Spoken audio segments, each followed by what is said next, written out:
Hello, my friends. Welcome once again to Kardec Radio, Wednesday, 7 p.m.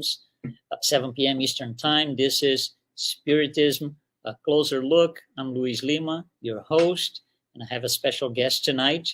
But first of all, let me just tell you, if you have any questions, any comments, any requests that you want to place for topics that we want to bring over and discuss, you have the information down on your screen. You can just go to kardecradio.com. You can go to our Facebook page, or you can use the email on the bottom of your screen.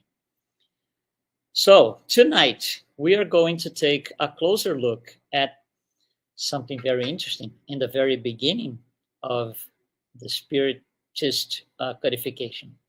Tonight, we are going to take a closer look at God and the Supreme Intelligence. Yeah, the very beginning. And I'm going to bring somebody here that's going to help us. That somebody is a special friend. He's been here several times and will be here many more. Mackenzie Melo, how are you, sir? I'm doing very well, Luis. Thank you for having me, for inviting me once again. Here I am, surrounded by my home, by my mess, with E, right? It's just different than mess with A. Also, lots of masses around, but yeah, thank you for having and surrounded me. By God, the Supreme Intelligence as well, right? That's true. Surrounded internally, externally, everywhere, anywhere, anytime. Yeah. Beautiful, Mackenzie. God and the Supreme Intelligence. It's there's a lot to be said, I think, but there is. We get to the bottom of it as deep as we can today. Please go ahead. I guess this needs to be really a conversation, because ideas will be thrown out, and then we have to pick it up and try to make sense of all the ideas, because this is to me is such a philosophical discussion, such a yes. like you said. I mean, we need to go deep and deep and deep, and depending on how we look at it, it brings us into different places and different times. So, of course, that the title of what we're going to talk about, God and the Supreme Intelligence, is a play with words on the answer to Kardec's question, or to Kardec's first question on the Spirit's book, which is probably the most well-known question and answer not in terms of understanding necessarily, but in terms of, I know that this question is at the Spirit's book, right? So what is God is the very first question. Before that, we have the introduction, the prolegomena, and a lot of other stuff that's necessary. It is very important to read all that before we get to the first question, because Kardec spreads out a load full of information that's very important for us to get into the Spiritist philosophy.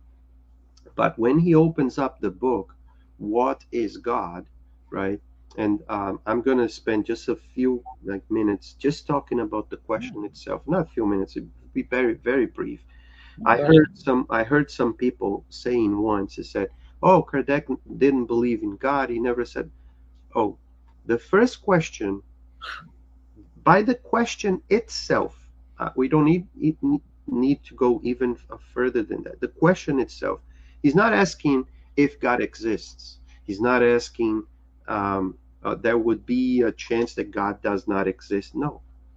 He starts by saying God exists, period. Right. Yeah. So that's why the question is what? It's within the question. Yeah. It's within the question. The question itself shows that Kardec believes in God. So let's take this out of our discussion here. So what is God? And then God, according to the spirits of the codification, is the Supreme Intelligence, the first cause of all things. Of course, it was written in French. This is a translation, but this is close enough. And we're not going to talk about the first cause of all things, because that's another very big discussion. Right. So we're talking about just this first, in English, these first 5 words. God is the Supreme Intelligence. So that's why the title is God and the supreme intelligence, because we're going to try to think about what is this supreme intelligence that God really is, right? So, and it's something that we don't understand, apparently, because we don't understand what God is until today. We apparently don't understand what is means to be supreme, and we apparently don't understand what is intelligence. So how do we and why do we answer this question, and we think that we understand the whole thing if we don't understand the pieces? That's something that really like bothers me every time I think about it. Not when people talk about it, but when I think about it, because I try to keep thinking, what is intelligence? What really means to be intelligence?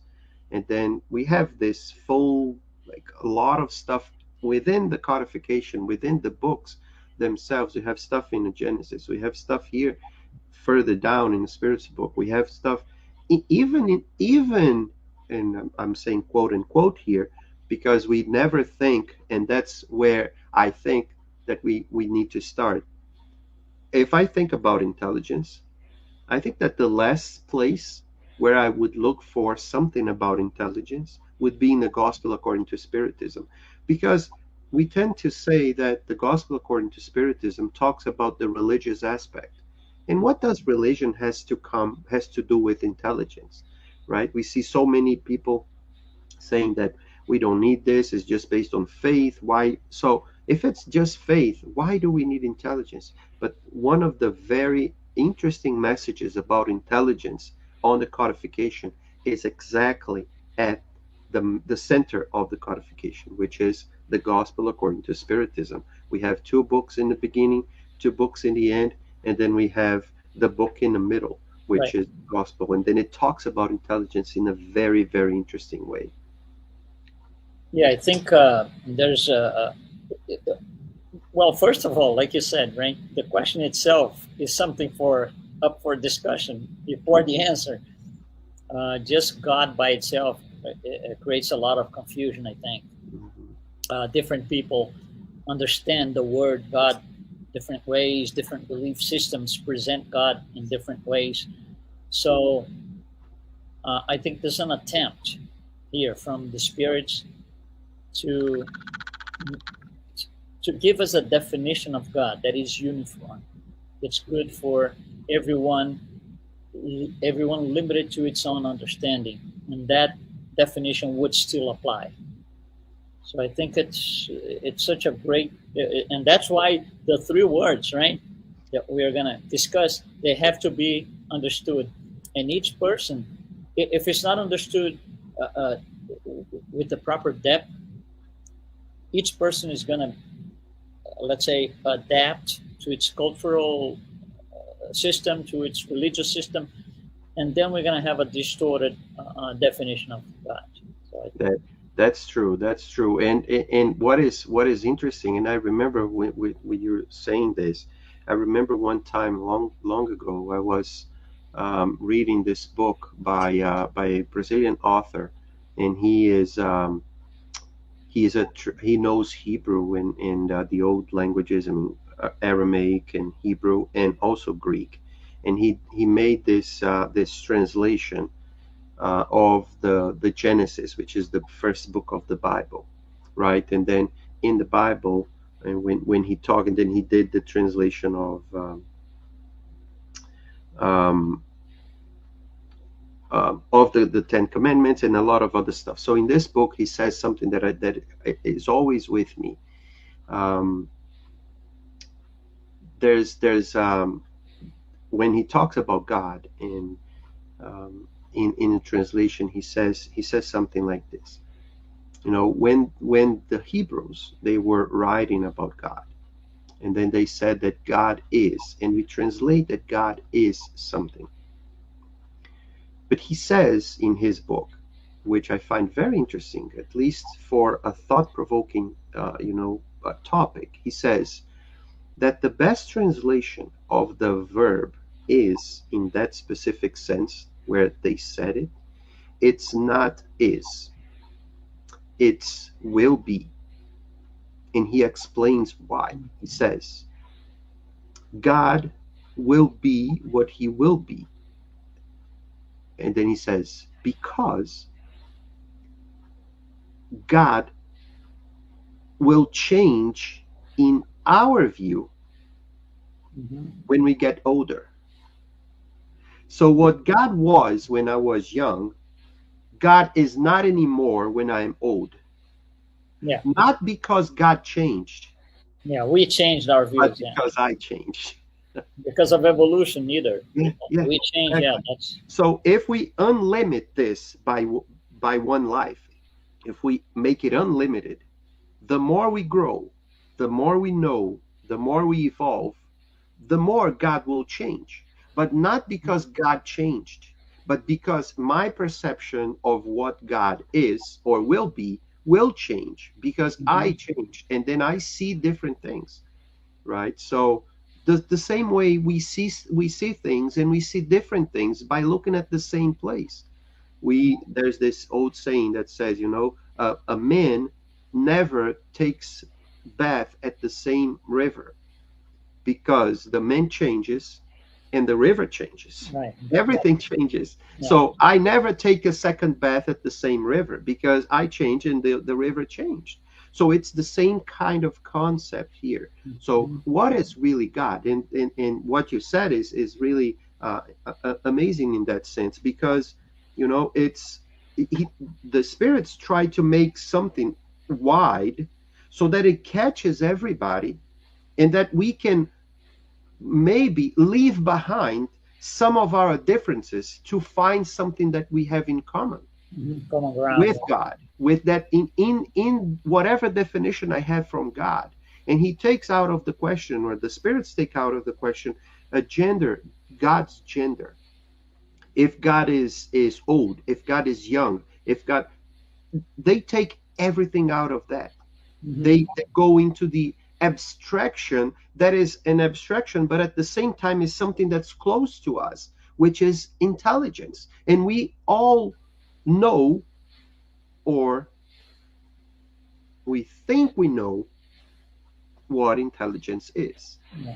And that's the second point of discussion. We already spoke like almost half of the time about God. And of course we could be a lot longer. of time, talking about this. But this is really just to start the conversation. I was telling Luis right before we started here that myself, I'm talking now about me. We grew up in most of us, I guess, or I assume that most of us grew up talking about God as a he, right? And to me personally, I got much better today. I'm much better than I was a few years ago. I was telling him. But even today, to me, when I go pray and I start by saying God, I always think of, because the word in Portuguese, which is my primary language, is God is a male word. So I tend to think that God is a man. But it's not only because of the word, right? It's because of all the images and all what the culture does to us. So every time I try to pray to God, I try to put the she word there. I mean, I call God Father and Mother so that I can get re-educated to get rid of this binary idea of female and male in God, which cannot have this binary thing, cannot be neither a woman nor a man. It needs to be something completely out of this. So it is very hard for us to really get a full grasp of this and understand it. So, but if we keep talking about God, we're not going to get to the intelligence, right, Luis? Let's get to the intelligence. Let me just say this. When you say masculine and feminine, those are related to something material. So if there's anything of masculine or feminine in God, God would be a product of the material principle. That's absurd. So that's that's good. That's why it's important to have a host like Luis. The guy just goes like straight and points at the right spot, so that we can move on. So intelligence, right? So it's the supreme. So supreme is the top. I mean, we could be discussing supreme too, but that's not the point. So we go God and intelligence. So what is intelligence? and that's the other question. What is intelligence, right? We see, for example, it just came up to my mind because I was talking to this friend of mine today, and he told me that his daughter is in the autistic spectrum, and I didn't know that. He has a 4-year-old daughter, and I have a sister that has a son, and he is also in the autistic spectrum. And it made me think of what's that movie? Rain Man with Rain Man. Dustin Hoffman and Tom Cruise, right? Um, there's this scene in Rain Man where, for whatever reason, they are walking with I think it's I don't know if it's toothpicks or whatever, and then they fall on the ground. And then as soon as they fall on the ground, he looks at it, at the Rain Man, right? The Dustin Hoffman, which he says Rain Man, or he used to say it. And then he looks at those toothpicks, um, and then he says, "Oh, they're up." And then he tells the number, 355, Right. whatever is the number is. I can't remember the number. And he said, "Oh, he couldn't have counted those numbers so quickly." Um, is this intelligence?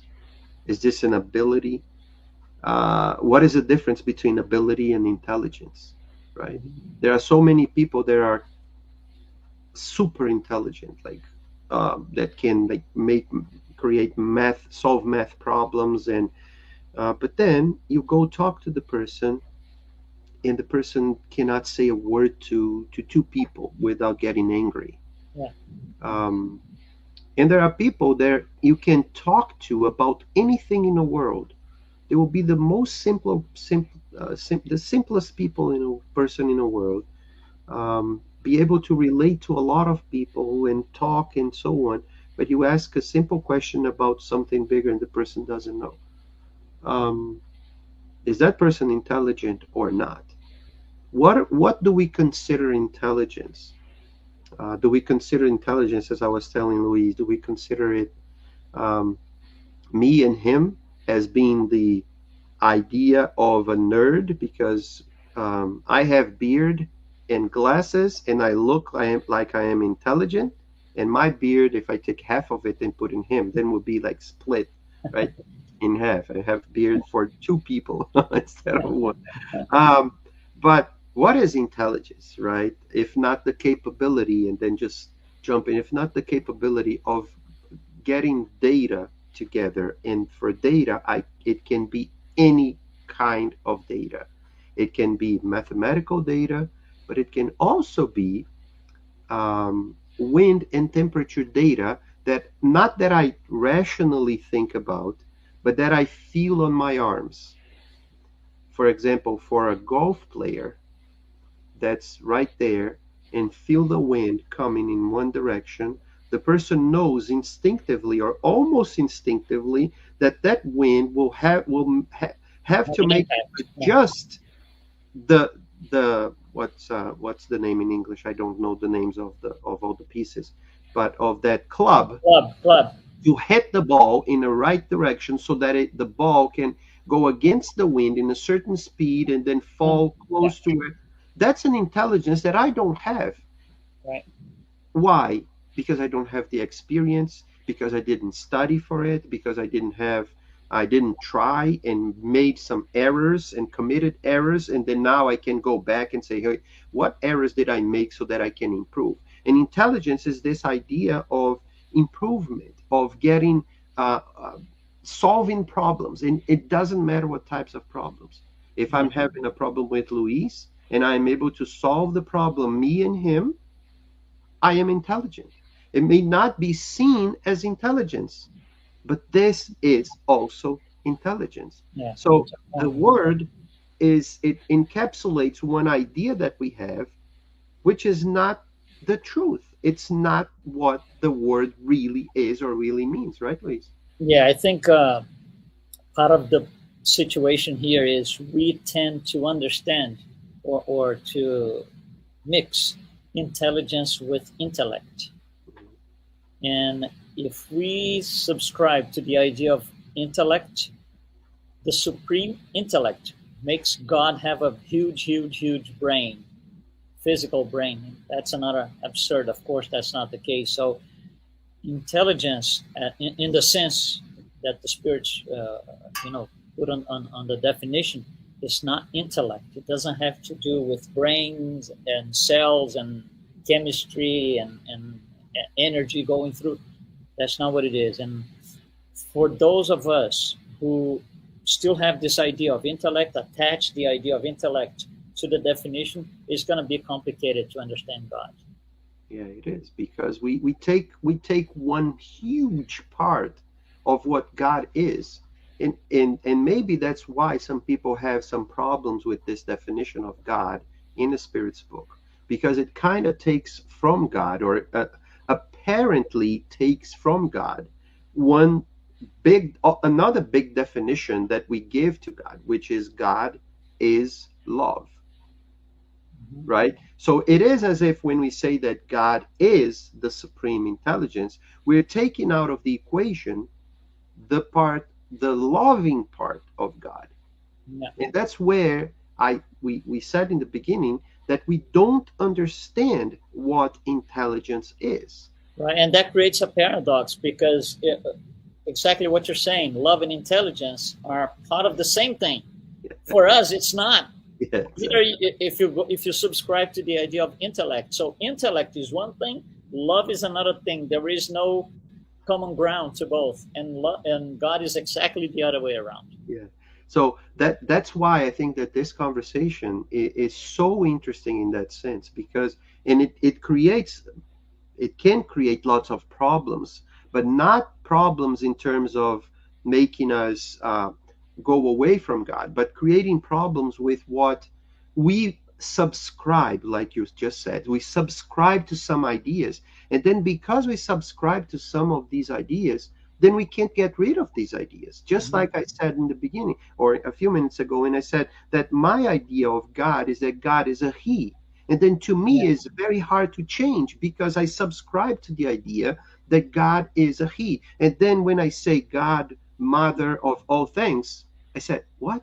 It sounds weird. Yeah, it still sounds weird, because we grew up listening to our Holy Father, right? Yeah, it's automated in our perispirit. Yeah, it's ingrained. And like you said also when we were talking before, it is apparently it's in our veins. It runs in our blood, and not only from this life, but from previous lives. So how hard it is for us to detach these ideas, detach the idea of intelligence from intellect. The only way is for us to repeat to ourselves that there is more than one type of intelligence. And if God is what we call the supreme intelligence, it's not that he is the great thinker or the greatest thinker of the world. He is also the great, we just need to add this, he is also the greatest thinker in the world. Much more than that too, much more. But there's much more than that, because being intelligent is not just being a great thinker. It's also being a great doer. It's being a great lover. It's being a great whatever we get from virtues. He or she, see, he, right? God, it's so hard for me, but God is this. It's much more than this. So intelligence. And the first time that I thought about this was when I was reading or talking to a friend of mine, and she was telling me about her studies on multiple intelligences, which was this theory developed by, I think, Howard Gardner a few years ago. I mean, 20, 25, or 30, more than years ago, saying that the theory of multiple intelligences. And then when I heard this, and then we started talking, then I made the connection with this question or this answer. God is a supreme intelligence. And then I said, okay, so now it totally changed the way I see this answer. Because it's not, just like Luis said, it's not about intellect. It's about all the intelligences that we have. See, a golfer has an intelligence that I don't have. And in one of these intelligences that Howard Gardner um, didactically subdivided so that we can understand. Because it's not like as if, oh, I have this intelligence and I have 10% of this. And well, it might be, but it's the idea that we're still not a full body of ourselves. We are growing up in certain areas, and just like, oh, I know a little bit of geography, a little bit of history, and the more we know, the more we gather this data and we collect stuff. So if I'm doing exercises, I'm going to start to be smart or intelligent exercise wise, right? I know that if I do this, it's going to be better for this muscle in my arm or for the muscle in my back. But I might know it here, but once I go do it, I don't know. So it means that I'm still not intelligent Right. bodily wise, right? So it's this idea that we have this, we can make ourselves, love better, or we can make ourselves. And then there's there was the big book that talked about, in which out of all intelligences was the one that was the most famous, which was the emotional intelligence, Mm-hmm. right? Which makes us really connect now. Okay, now I have emotional intelligence, and we have, let's say, intellectual intelligence. If God is a supreme intelligence, He's the supreme in emotional and intellectual. And then you have another one, which is the intercommunication, the communication with yourself. God is the supreme of that. Oh, now you have a better communication with other people.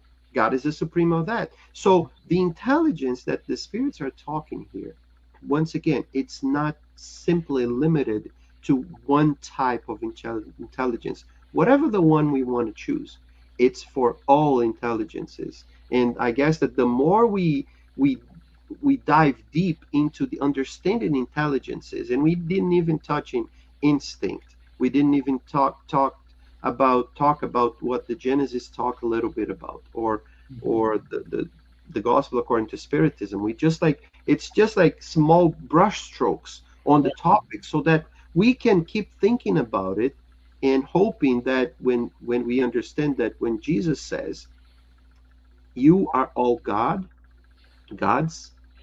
He is saying that we have the capability of being, quote unquote, as perfect as our God is, which Yeah. is improving ourselves, our intelligences, not just this, but also, as since we put the intelligence here and we put the heart here, right, or the feelings here, so we merge all together. And when we die, we don't have a brain and we don't have a heart. We have all merged into one, and we are intelligent. Yeah, I wanna just quickly go back to what you said about the intelligence and love, God Mhm. being supreme intelligence and supreme love, if you will. Yeah. So that gives us a kind of a direction. So love and intelligence, they can't be separated.